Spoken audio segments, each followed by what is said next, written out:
think one of the biggest lessons I've learned this year is that life can be very, very unpredictable. And it's a double-edged sword, man. Like, when I was heartbroken last January, I thought, you know, this is rubbish. I was just in a really lovely relationship. I did not see it coming to an end. Like, there was no sort of, you know, warning signs. It was just, oh, that relationship's over now. Awful. And then a new relationship started, and it was so... I was like, oh, wow. And looking back, I'd be like, oh, of course, this relationship's way better, you know? Like, for example, she lives in the same town, let alone country, you know? It's beautiful. But with this uncertainty, and you hear stories about, like, what you've gone through, and, like, what Barbara went through, and like, how life can just give you some sort of diagnosis just like that. It fills me with fear, because as much as the year... again, seems to be peachy, like very, very cruisy. I'm like, oh God, surely I'm due some, you know, personal growth. Like surely life's going to throw me a curveball at any minute, you know. And it does fill me with this little bit of like, oh, why things are going great at the moment, like. You know, fate, cover your ears, like. Do you ever get that? Do you think like things are going a bit too well for me at the moment? Or I suppose actually maybe your year has been a little bit more balanced. But sometimes I just think, oh my God, like things are going, you know, life's unpredictability. You just think, what's coming? I know exactly what you mean, and I haven't felt that. I've been glad not to feel that. I know what that feeling feels like. The feeling of like, you know, looking above your head for a falling piano, because like, oh, come on, we're taking the piss here. It's not going to be this. It's not going to continue to be this good, surely.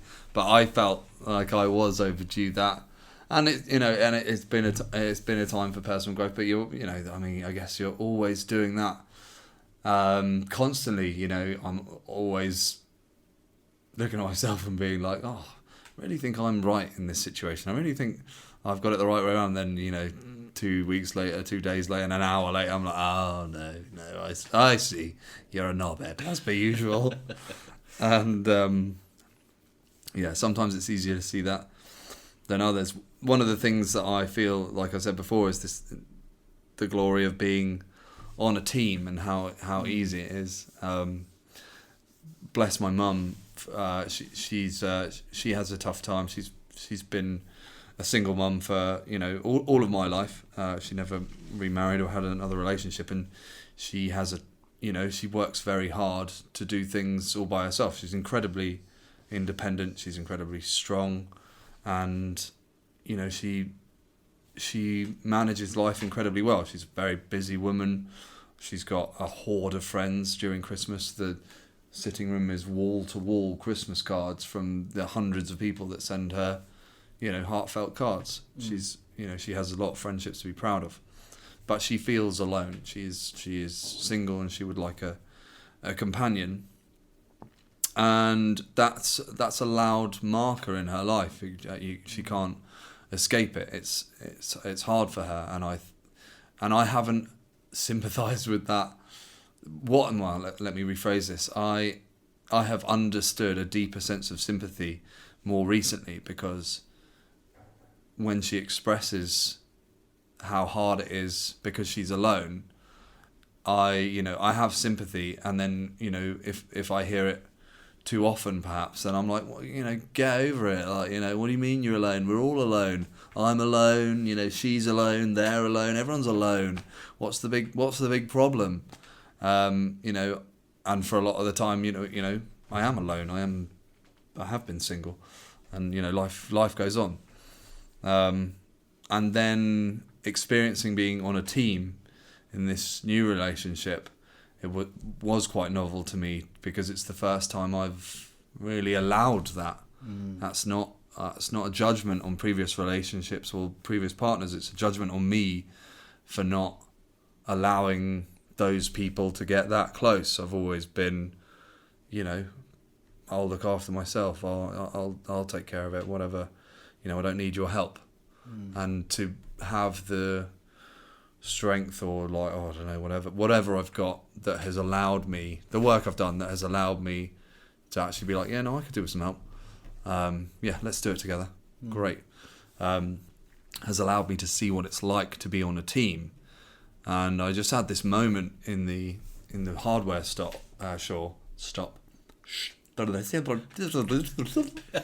Just had this moment in the hardware shop, and we were getting goods to fix up the van, and yeah, we just had a list of stuff to get, and I just sort of wandered off to get some stuff, and then we bumped into each other again, and she had half the stuff, and I was like, oh, that's great. Yeah, nice. I was like, wow. I don't have to fight, and it was as simple as like, you know, she'd already found the paint and the roller, and I was like, wow, this is great. I can't believe I didn't have to go and find those. You've already got them. That's awesome. And it was that moment I was like, oh, I get it.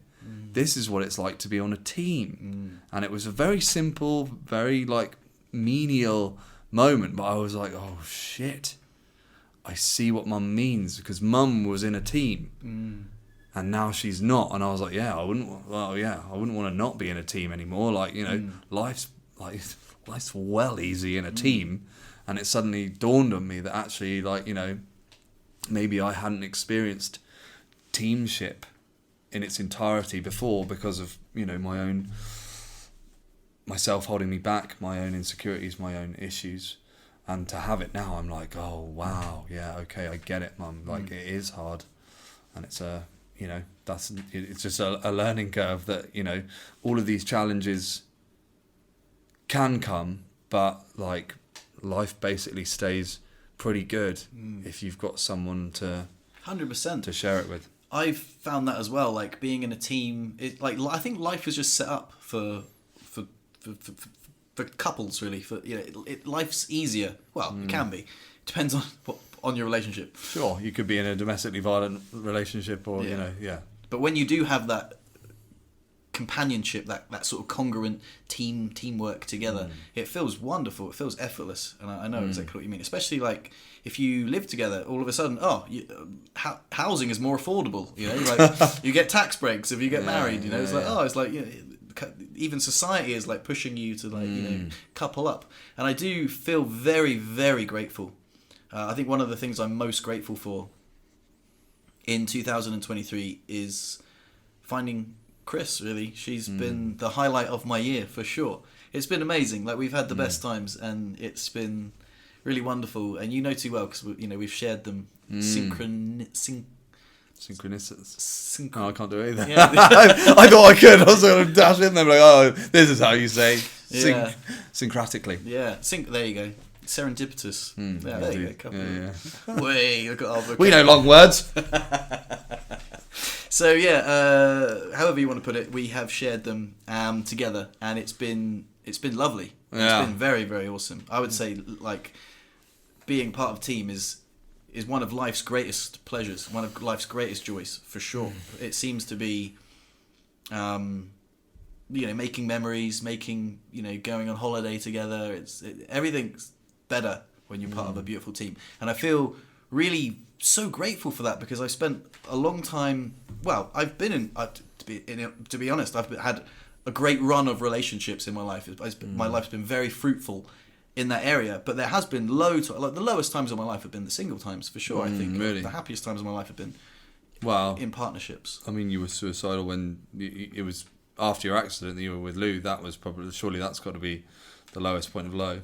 Well, I think if it wasn't for Lou, I think I would have probably killed myself. So, like, even in the lowest times, I think it still saved me being part of a team. Yeah. Especially after suffering so much and having such low self-esteem, being like, oh, why have you not left me yet? You know, like, because I love you. Oh, okay, that's one more reason to, you know, stay here. So yeah, I mean. Yeah, I think I feel very... And also, it makes me feel more compassion for those who aren't as fortunate, you know, to be like, yeah. Yeah, it was very helpful to find that compassion and empathy for mum, and to, you know, ease my, you know, sort of impatience with something that I understand a lot clearer now. And, you know, I'm only young, and she's... obviously quite a bit older than me, and I'm sure I've got a few more lessons in the tank to help me understand her and her, her life and her ups and her downs and her peaks and troughs more and more. On the subject of lessons, I did ask you earlier, and you kind of like dodged the question a little bit, or maybe we went off on a tangent. But what if you could, over the last year, is there a biggest lesson that you've learned? Is there something that you could, pinpoint and say, like, this is the biggest lesson from 2023 is? Yeah, I guess I guess I'm just going to reiterate the honesty thing, because it's sort of a slight adjacent point to the honesty thing, but it's listening to my gut. It makes a terrible rumbling after I've had a Yorkshire pudding. I didn't, like I said before, like listening to my gut is not something that I had ever really previously done. It's something that I'm probably pretty rubbish at that, or I used to be pretty rubbish at that. So it's been very fun to enjoy getting to know myself, or in the sense paying attention to actually what I want and what I need from life and from people. It's kind of like meeting an old friend. You're like, oh wow, okay, cool. It's nice to have a nice relationship with yourself, and to be able to hear my gut for a start is a wonderful gift, and to be able to like take time, give myself space, and listen to it and act on it is the biggest lesson through all of the things that have happened over the last year, good and bad. To at least if you know what you want, then you can act accordingly. If you don't even know what you want, if you have to rely on other people's needs or wants to know what you want to do, like, oh, what do you want to do? Like, oh, I don't care, I want to do whatever you want to do. It's a fine exchange, but if you're able to hear and know what you want from a situation, like, oh, I want to go for a walk down the Dresh, or I want to go for a swim, and if you're like, you know what, I actually really hate swimming, but you're just like, oh no, yeah, if you want to go swimming, we'll go swimming. To be able to hear yourself, then you can make a choice that's rooted in honesty, and you can still like I had this conversation with Roz earlier about putting yourself first or being selfish, and we bounced it back and forth a bit, and initially we sort of said, oh, I need to be selfish more, and then we were like, well, let's reframe that, because that doesn't sound that great. Like, maybe put yourself first sometimes, or all the time. And I was like, no, that doesn't sound great, that's kind of selfish as well. And then I was like, what about never discount yourself? And I then said, imagine a scenario where there's a child in the road and there's a car coming for it, and you dive in front of it to save the child, and you end up getting hit. That isn't necessarily a selfless act. Like, you're not discounting yourself, because although you might be putting yourself in harm's way technically, and you may be injured or even killed, you're still not discounting yourself, because you are a person that would like to make that decision, that would like to make that, heroic attempt to save someone's life. And there's definitely a big difference between being selfish and, acting accordingly, being honest with yourself and understanding what you want from a situation, even if it is a self-sacrificing situation. Nice. Can't remember what the point was. So that sounds lovely, man. There's something that we haven't come across generically, but I guess I'm going to force it on you now. But you said that you were going to read something that you wrote for Barbara's funeral. So maybe you'd like to share that, and maybe we could end the podcast on that note, because it seems quite beautiful. Well, you haven't yet told me what your lesson is from the year. I did. I told you my lesson was You did. Yeah, and I told you what I was grateful for. So maybe before we bounce onto that, if we Okay. want to end on that, you tell me What is the thing that you're most grateful for in 2023? Can I have a couple? Of course. Well, obviously, based off of like this, pretty personal and emotional conversation we've had, being, finding love and being in this healthy, stable, loving relationship is something that has, been the highlight and the background of my entire year, and seen me good through thick and thin, and I guess the thick bit is losing Barbara, and that's I'm really grateful to have had that person in my life. She's amazing for many reasons, and I got to spend quality time with her towards the end, and we got to pay an amazing tribute to her at her funeral, and it was beautiful, and we had a lovely time, and it was and I'll hold that. I get to hold that forever. I get to remember her forever, which is cool. So I'm grateful for her. And what else? Because you said you wanted a couple of things. I wanted Roz and Barbara. Oh, that's lovely. That's lovely, man. So on the subject of the Barbara's funeral, and you said that you got to share some wonderful things. Would you like to share the thing that you said at the funeral? Yeah, I will. Is it a poem? It's not quite a poem. It's a piece of writing that she wrote not long before she died, and she read it to me when we were together, and we were both, it was pretty emotional, and she had a number of different pieces of writing, and after she'd read that to me, I was quite quick to be like, I'd like to read that at your funeral. And that must have been quite a conversation. Yeah. Imagine it was. Hearing that. Like, that sort of gave me the... hey, I've written this. Oh, I'd love to read that at your funeral. Oh, lovely. Which will be soon. Yeah, I guess we didn't know how soon it would be, and I didn't say that directly, but we were talking about her funeral at that moment. I gave her a book for Christmas 2 Christmases ago, which was, I can't remember exactly what it's called, but it's 100 questions to ask yourself, and they range from what's your favourite book to what are you proud of, or what's your biggest regret in life. And I saw the book, and I was like, oh, I'll get that for Barbara, and then I was like, oh, I'll get it for Mum, and then I went back the next day, I was like, I'm going to get it for myself as well. A really helpful, lovely book. And she'd filled it in, not all of it, but she'd filled in quite a bit of it, and there were some wonderful sentiments in there. But this particular piece of writing was one that I wanted to echo.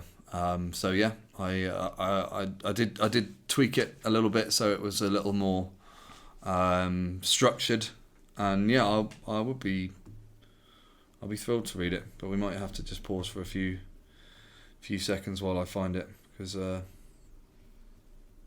no worries, man, take your time. But yeah, I'd love to hear it. I might cry. That's alright. That's okay, everyone. Everyone. Mum, your mum. Okay, you ready? And we've lost a listener now because Barbara was an avid listener, so we're down one. So we've got to find another one somewhere. Yeah. Pep it back up. Okay, I'll read the whole thing that I wrote. Okay, bit nervous. You got this. Cheers, mate. Thanks a lot. Hi to all of you, and thank you for coming. It's such a wonderful pleasure to see so many bums on seats, and of course it's not at all a surprise. I'm going to read you a small piece of writing that Barbara wrote and shared with me a few months ago. At the time it had us both blubbing quite considerably, so I doubt today will be much different. So please excuse me if it takes me a while. I recently learned a new word, whānau. It's an old Maori word that encapsulates friends and family. To call one's family friends is just as much a compliment as it is to call one's friend family. For me, Barbara bridged this gap, as she did for so many of us here, and I found her words to echo this so beautifully. So this is vitamin F. by Barbara Ling. How is it I have such a diverse variety of friends, all so different in character? How is it that I connect with each of them so sincerely? Each one brings out a different part of me. With one I'm polite, and another a bit naughty. I discuss serious matters with one, laugh and joke with another. I listen to one's problems, and another to seek advice. Each friend is a piece of a jigsaw puzzle, a puzzle that becomes a treasure, and a treasure that I cherish. There are friends who understand me better than I understand myself. There are friends who share the good days with me, and friends that support me through the bad. Doctors tell us that friends are good for our health and essential to our well-being, of vitamin F. If you enjoy vitamin F, as I have, you can stay young, ease your stress, and keep your heart in good health, all within the warmth of friends and family. I'm so happy that I have had such a rich stock of vitamin F. We must value our friends and family, keep in touch, reach out, laugh with them, find the funny side of things, cry with them, and pray with them when times are tough. I know I'm part of their lives because their names appear on my phone every day. I feel blessed that they care as much for me as I care for them. Thank you all for being my vitamin F. I value and treasure you all. Oh, buddy, give me a hug. Thanks, man. That was beautiful, man. Thanks for sharing. Yeah, it's a nice sentiment, eh? Yeah. Oh, that's a nice way to end the podcast. Oh, you squeezed it out of me today, haven't you, mate? Nice one. Yeah. Well, thanks, everyone. We'll see you in the next episode. Thanks for your ears and thanks for your time. Keep grateful hearts and open minds. Perfect. That'll do, won't it? Thanks, everyone. Thanks very much, buddy.